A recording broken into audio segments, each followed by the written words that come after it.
Bismillahirrahmanirrahim. Assalamu alaikum, dear students. I engineer Shad Muhammad, lecturer at Department of Civil Engineering, Comsats University, Islamabad, Sahiwal campus.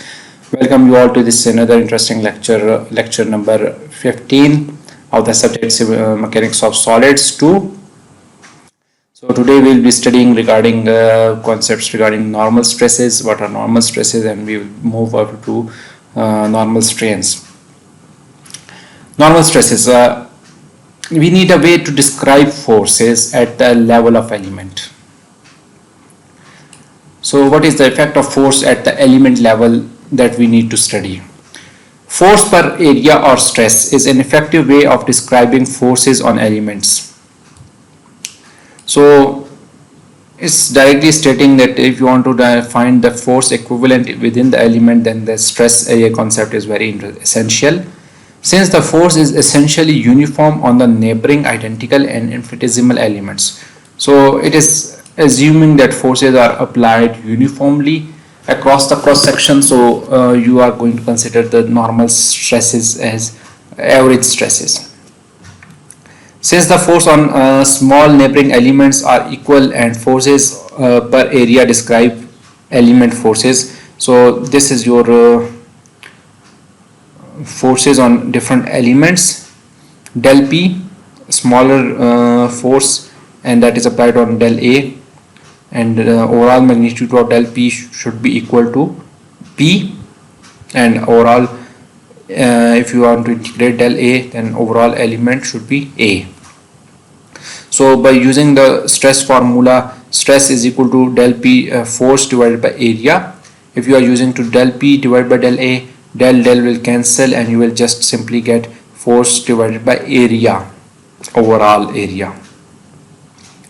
Stress has the unit force divided by area, and force unit is in System International, they are Newton, and area is in meter square. You can take the smaller elements, smaller units and larger units, or using prefixes, whatever the case might be. And using US customary units, force unit is pound and area unit is inch square. So mostly these units are followed in Pakistan. So draw stresses on an exposed internal force, internal surface of the body, or just acting on the single element. So these are the elements, and stresses are shown. Stress is shown by just sigma. And if stress is shown in one direction, then you have to follow the equilibrium, and your element should be in equilibrium. So these are the stresses in x direction or y direction or z direction, whatever the case might be. So this is uniaxial stresses case condition.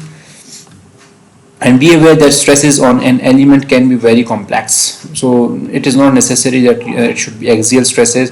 There can be some other triaxial stresses and some shearing stresses, and not only just direct stresses or normal stresses.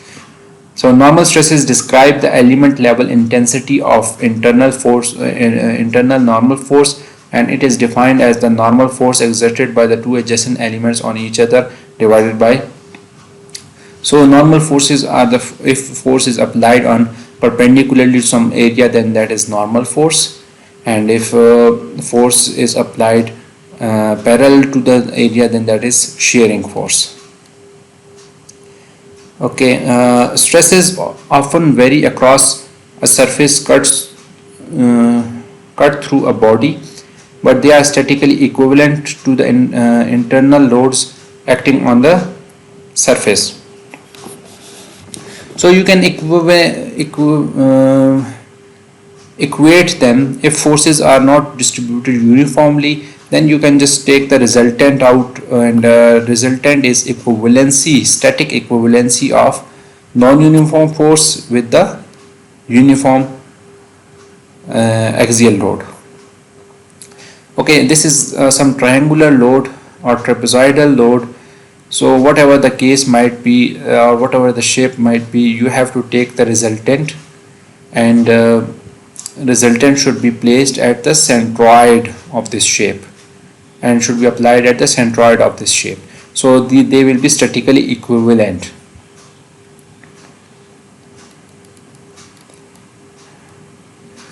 In special circumstances, the normal stress may be uniform across an entire surface.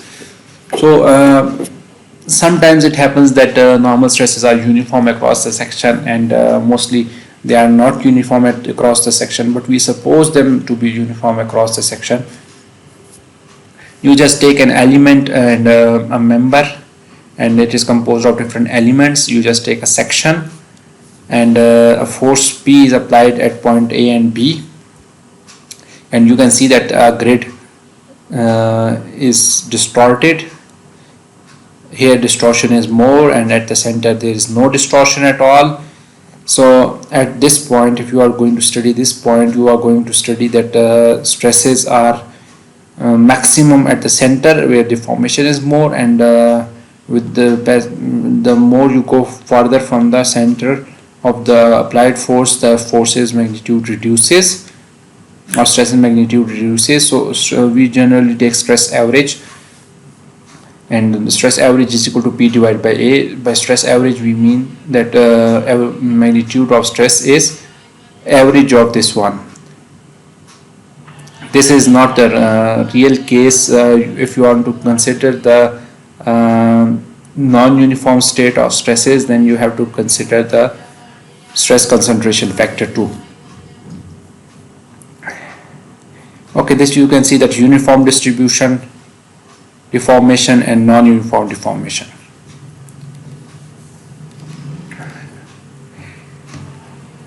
Local normal stress is uniform and equal to P divided by A under certain conditions.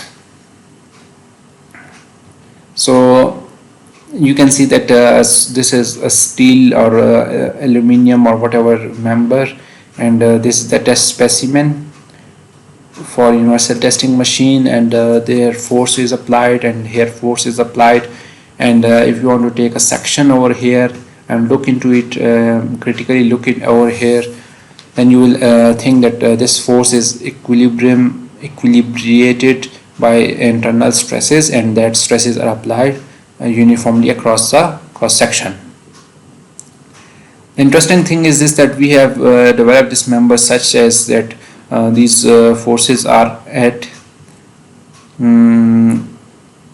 uniformly applying at this cross section. If this section would be same in cross section like over here, then forces would not be uniform across this cross section.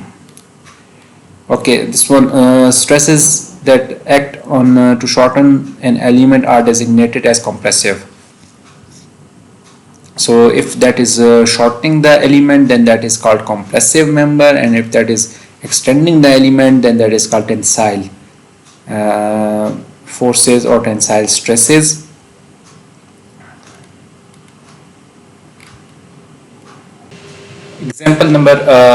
Example problem 2.3.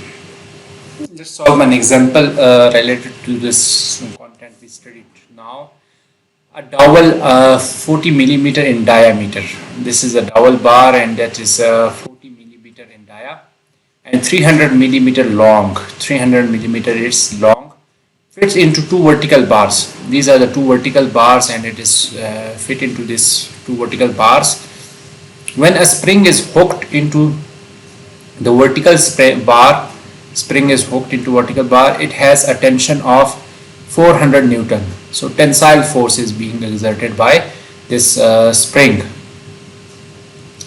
Determine the stress in the dowel. Stresses in the dowel you have to calculate, and give the magnitude and indicate whether the stress is tensile or compressive.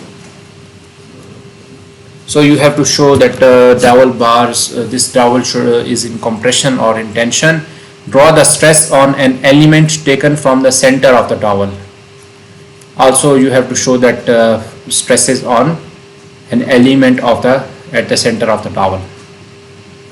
So this is a planar problem, and you have to find the unknown forces in the dowel bar. First you have to draw the free body diagram of the hole and whole system, and We are not interested in support reactions, overall support reactions of the system. We are interested in just stresses in the dowel. So how we are going to calculate is this, that these are symmetric portions. So we can divide it in from the center, and this is hinge. So there will be two reactions. This is tensile, so one reaction, and that is also unknown. No, that is known. Okay, 400 Newton. And this will be either in compression or tension, whatever the case. We will just assume some direction. So this is our solution. Two reactions, Bx, we name it as B. So Bx and By, and this should be 400 Newton, and P is we don't know what is the value of P. So solution: with each vertical bar pinned at bottom, this is pinned at bottom, the spring exerts a tensile force. This spring exerts a tensile force. The dowel can maintain equilibrium by applying an axial force. So if this is tensile, then this should be compressive.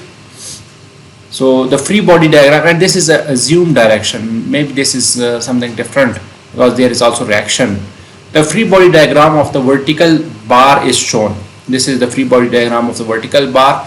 The forces of the spring has been drawn with a sense that is consistent with being in tension. So spring force is shown in tension, and that is consistent with our what is given. The unknown force components of the pin are also drawn. This is unknown forces.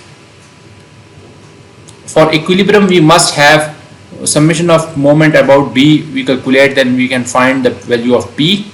So P value is 240 Newton. So 240 Newton we have found.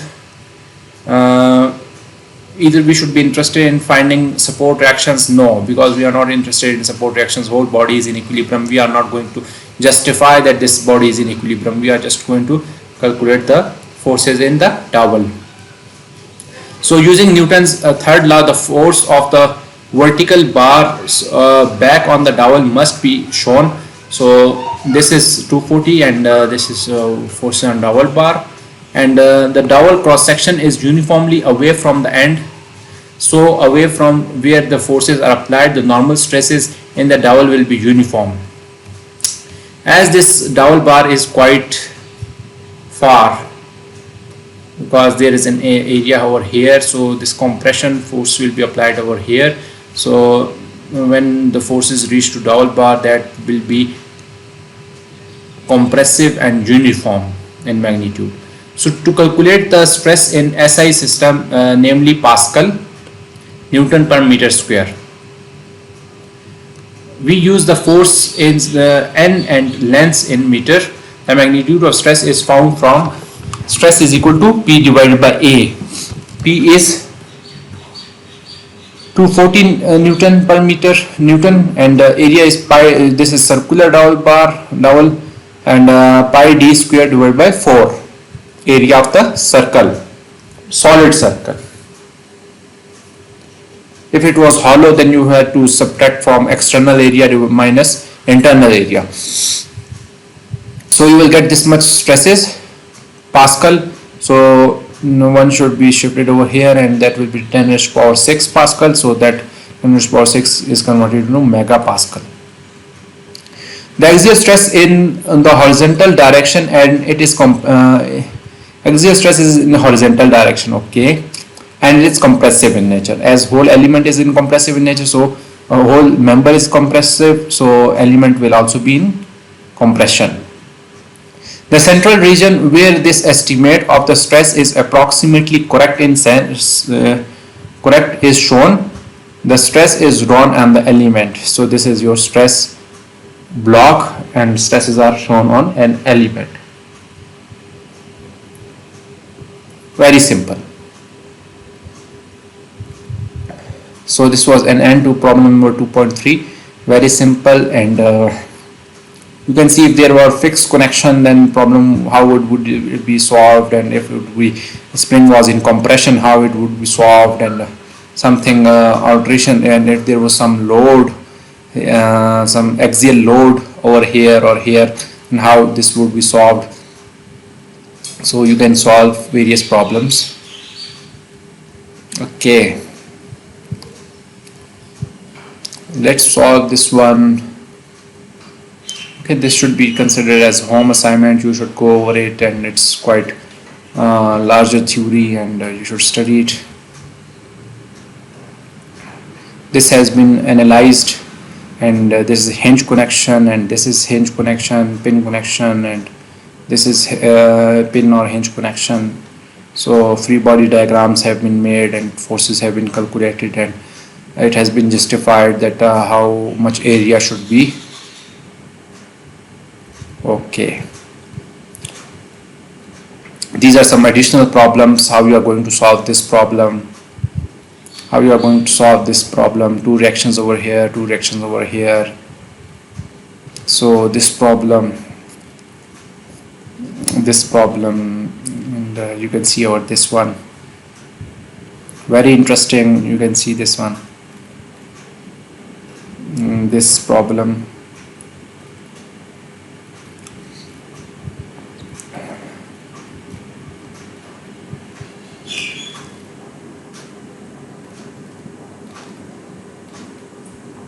Alright, now we will study normal strain. We saw earlier a small square element changes shape. Okay, that is essential for deformation in a relatively simple way. It distorts into parallelogram, square was converted into a parallelogram. We introduced the concept of strain to quantify shape change in a way that is independent of element size. So now we are going to quantify a way, or justifying a way to quantify the change in shape by using some independent measures. First, the deformation of some portion of the loaded body may be uniform. So you can see that force is being applied on this metal sheet, and you can see that the grid was formed, and now the distortion is seen in a grid, and the greater distortion is seen where the force is applied due to stress concentration, and at the center away from the force there is an area over which the elements deform equally. Like stress, strain can be defined locally. Strain is also defined locally. Here again is the sheet on which square elements of equal size are drawn. This is the square sheet, and grid have been formulated, and equal size grid have been formulated. The size is elongated by two applied forces. So two applied forces, and the size is elongated. Elements at point B and C have elongated less than and more than point A. Okay. At this point there will be a greater elongation, at this point there will be shorter elongation, and at point A there will be no elongation at all, or equal elongation. But the elongation of all elements around A are equal, so there is uniform elongation. The deformation of some length of the bar around A is said to be uniform. And so deformation along some length around A will be uniform. It is easiest to motivate and explain the definition of strain when the deformation is uniform near A. The definition can be extended to situations near B and C where deformation is non-uniform. It states that deformation at A is very easy to calculate, and this same concept can be applied at point B and C. Okay, how we are going to do this? Point 2. For fixed tensile forces, elongation of a bar increases in proportion to its length. So elongation of the bar increases is proportional to its length. Consider three bars that have identical cross section. Three bars and identical cross section. And material properties. Apply identical tensile force to each. You are going to apply tensile force over both ends. The bars differs only in lengths. So differing in lengths, L, 2L and 3L. Say the deformation is uniform over the whole length. we assume that deformation is uniform over the whole length of each bar. How long the elongation of the bars differ? So how long this will differ? Think of each bar as composed of series of identically sized segments. So identically sized segments are there, and if the first bar has n segment, this one, there are 2n segments in second bar because length is doubled, and 3n segments in the third bar. Each segment experiences same force on the same area and material. So same force on the same area and the material.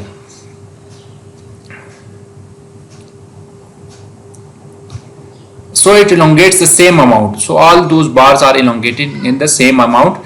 If the elongation of the first bar is del, the second bar, which has twice as many segments, elongates as 2 del. So if this length is L, so force will deform it into delta, and this will be 2 times of that delta and 3 times of that delta. So elongation is proportional to length. So elongation is proportional to its length. This is our deduction. Third point, a segment of a uniformly deforming bar elongates in proportion to the segment's length. So if there are a lot of segments, so all segments are deforming in proportion to the segment's length. By the same logic, consider a bar of length L that elongates uniformly by del. So this elongates uniformly by del.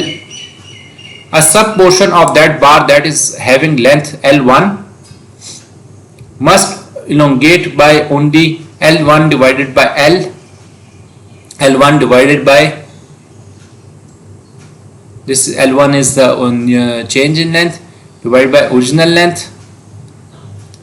So the ratio change in length divided by original length captures the intensity or severity of deformation. Intensity or severity are synonymous, and from change in length divided by original length, the elongation of any portion of the bar may be found. For example, this bar was originally 160 millimeter long, has elongated to 8 millimeter. So 8 divided by 160 millimeter is the strain or deformation. Look at one half of the original bar, only segment 8 units in length. Measure it is deformed and initial length. Their difference 84 millimeter minus 80 millimeter is the elongation, which is 4 millimeter or one half of the total elongation. Likewise, 1/4 of the elongates 2 millimeter. The ratio of change in length divided by original length is this much, describes the deformation in any part of the bar, since this is this much. So deformation is independent of lengths. This is interesting concept. Deformation is independent of length. For different lengths you may get same deformation magnitude.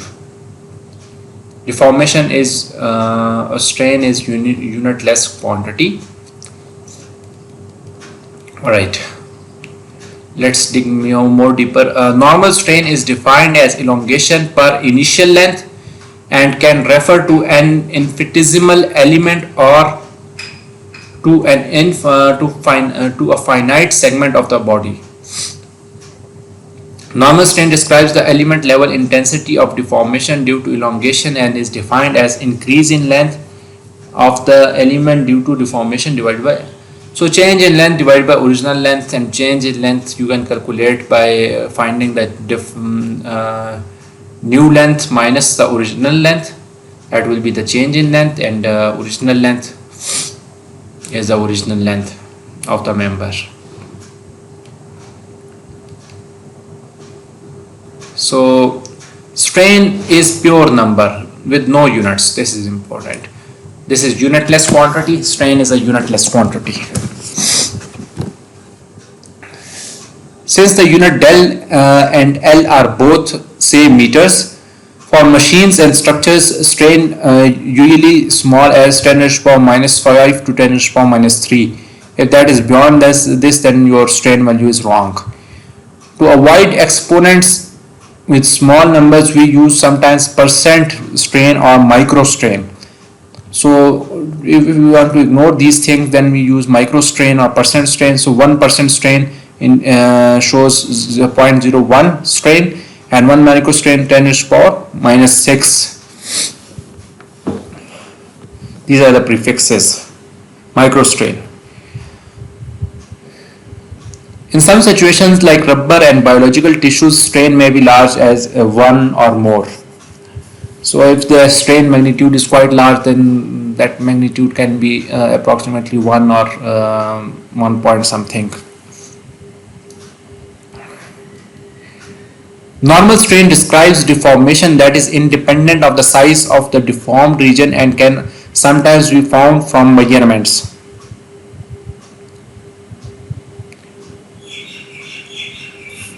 Yeah, normal strain is independent of length.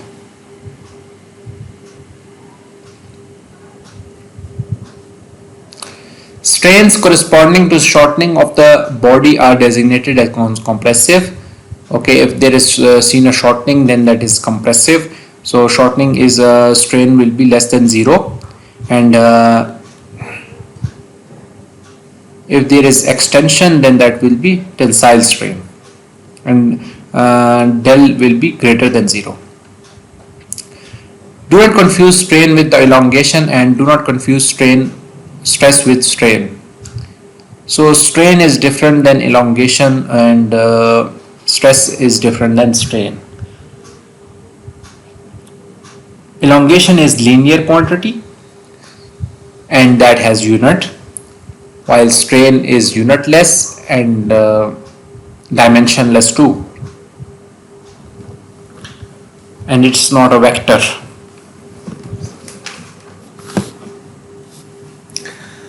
Alright,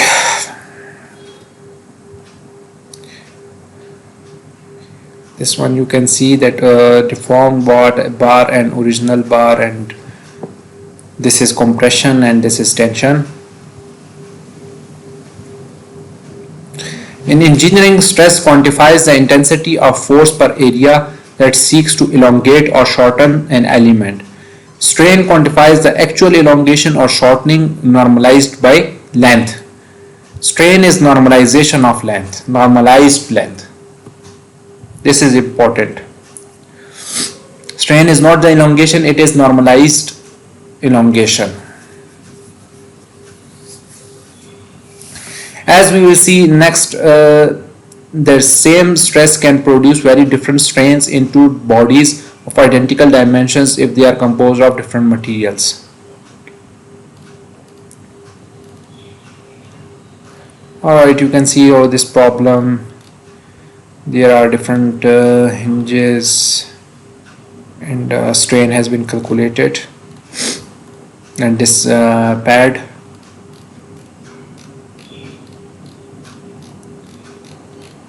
We will just overview the concepts, and these problems you should be able to solve.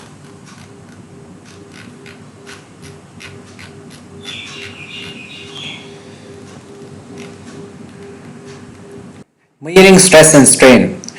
How we are going to measure the stresses and strain. The relationship between forces on the body and its deformation depends on body's dimensions and the material. So we have defined stress to quantify the internal forces acting on the small element, and strain to quantify deformation on the element. Stress is used to quantify the forces, internal forces, and strain is used to quantify the deformation on the element. So stress on an element and its strain is also related. So stress and strains are both internal and both are interrelated. How force versus deformation are related, so stress and strains are also related. However, because stress and strain characterize force and deformation on the element independent of its size, stress-strain relationship depends purely on material. So stress is independent of the size and strain is also independent of the size. So they both are independent of the size and they totally depend on the material, and they are material properties. This is important. How you are going to justify that stress is independent of the size and strain is independent of the size? How you are going to do it? We have studied in our previous lecture. This one,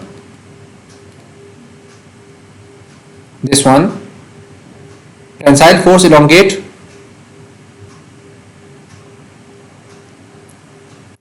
elongation of the bar increases in proportion to its length. The greater the length, the greater the deformation. And similarly for stresses we studied this one. No matter how many areas you calculate, the formula will remain the same. So means stress is independent of the geometry. Similarly, strains are independent of the geometry. And that was the justification of those statements. So it states that stress and strain are purely material properties. With the stress and strain relationship, we capture the specific role played by the body's material. Okay, how we are going to calculate the stress and strain? Measure the relationship between stress and strain for a material using a machine. By using a machine, you can calculate that subjects a body of the material to known loads while measuring the deformation. You can calculate stress and strain by using a machine that can measure load, applied load, and also the deformation. Then with the help of those things you can quantify stress and strain in the material.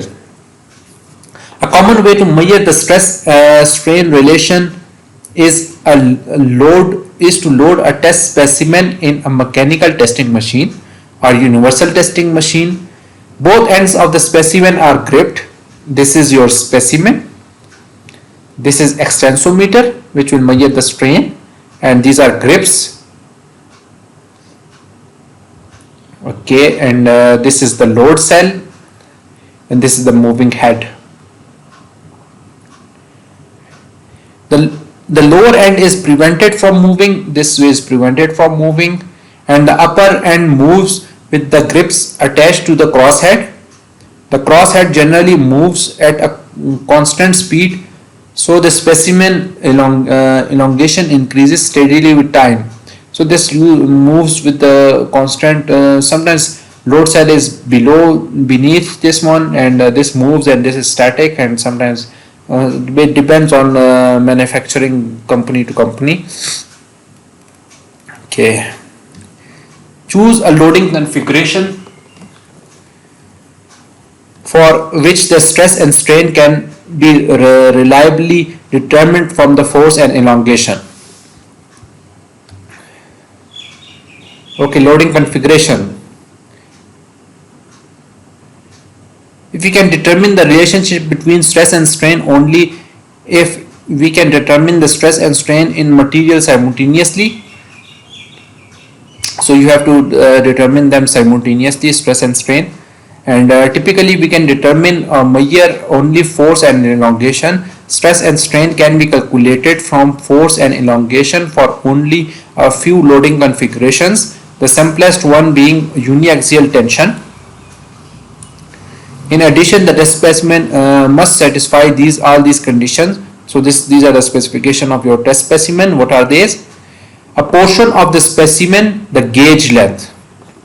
Portion of the specimen, the gauge length should have uniform cross section. This gauge length should have uniform cross section. There should not be any abrupt change in dimension. The gauge section should be relatively long compared to its width. So gauge length should be comparatively long compared to its width. The grips apply axial force that acts through the center of the cross section. So these grips apply, they should apply axial force, and that should be applied at the center of the cross section. Specimen material should be uniform. Okay, material should be of uniform. Under these conditions, the stress and strain are uniform over the central portion of the gauge section, Detailed specification for tensile tests are put forth by professional societies such as American Society for Testing and Materials International. Likewise, there are specifications for other tests such as compression tests. Okay. Strain is often measured with an extensometer or gauge, strain gauge. Sometimes extensometer are used. This is an extensometer, and sometimes strain gauges are used. The strain may be determined from the elongation of the central portion of the gauge section. Elongation is measured, for example, with the extensometer, which attaches to 2 points in the gauge section. This is 2 points in the gauge section, and this is extensometer. Extensometer puts a voltage proportion to the measured change in separation of attachment points. So it puts a voltage proportion to the measured change in separation of attachment points. The strain is computed by dividing the elongation by the initial distance between the 2 points. Okay, extensometer keep on measuring the change in voltage. Another way of measuring strain when the strains are not large is with the strain gauge. So strain gauge consists of patterned wire that are imprinted on the plastic sheet. These are patterned wires imprinted on plastic sheets. The plastic sheet is cemented to the gauge section. The electrical resistance of the wire depends on its length. Since the total length of the wire change with the strain along the length of the wire, the strain can be inferred from the measured change in electrical resistance. So strain gauge measures the electrical change in electrical resistance, and they have relationship with the strain measurements.